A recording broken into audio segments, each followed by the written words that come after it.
So, pre-order the iPhone 10 or wait for the Pixel 2?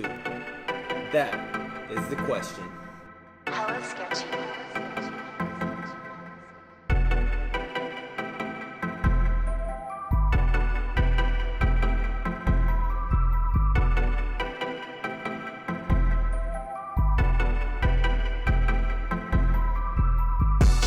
Hey, welcome back everybody. Today we're talking a little bit about technology.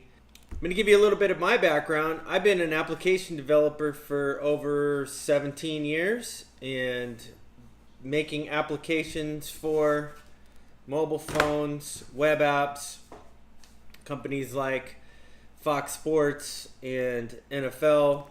We're on a whole new era with the iPhone 10 with Face ID, losing the home button. We lost the headphone jack on the last go around.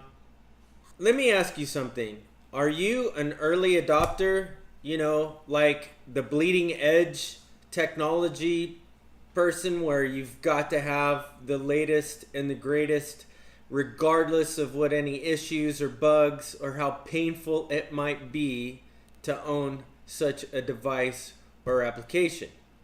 Or are you the type that waits 6 to 12 months for all the initial bugs to get worked out, let the bleeding edgers suffer through all of that mess, and you take advantage of their suffering?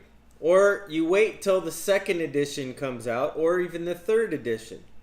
Or are you more like, it ain't broke, don't fix it? My Sony Ericsson from 1997 still works, and I'm still rocking it.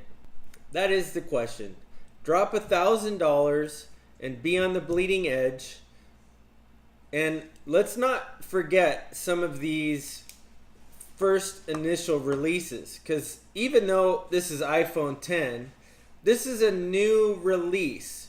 There's new things going on in this that Apple hasn't done before.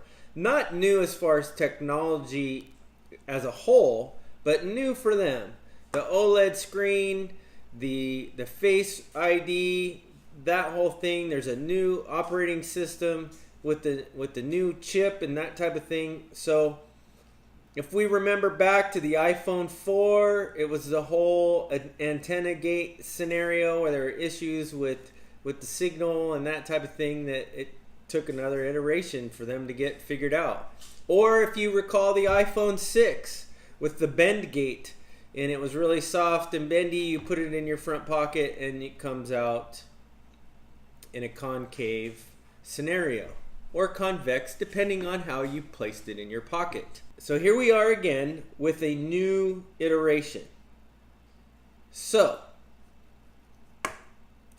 do we bleed on the edge, or do we wait it out and perhaps the price comes down?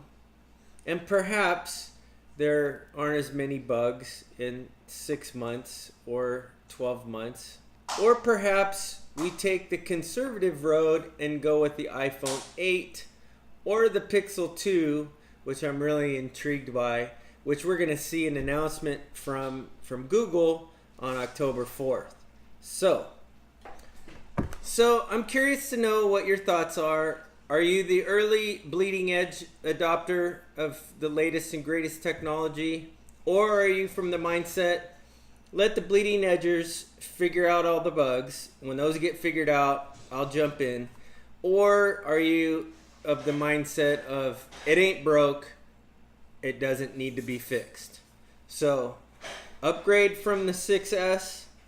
Personally, I skipped the 7 because of the video issue of when panning from one darker area to a lighter area.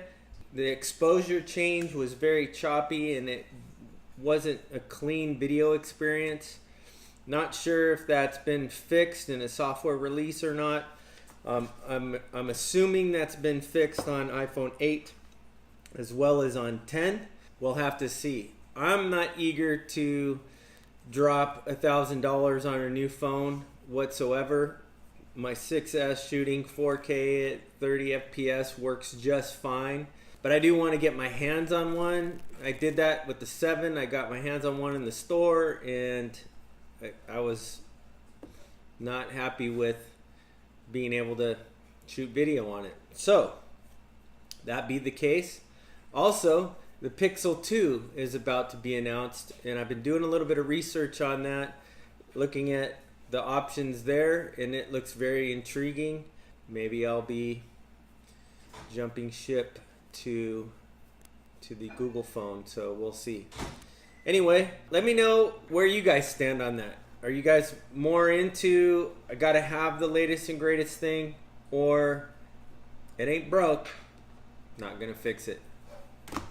All right, well, thanks for stopping by. Thanks for watching. You guys are awesome. We'll see you next time. Cheers.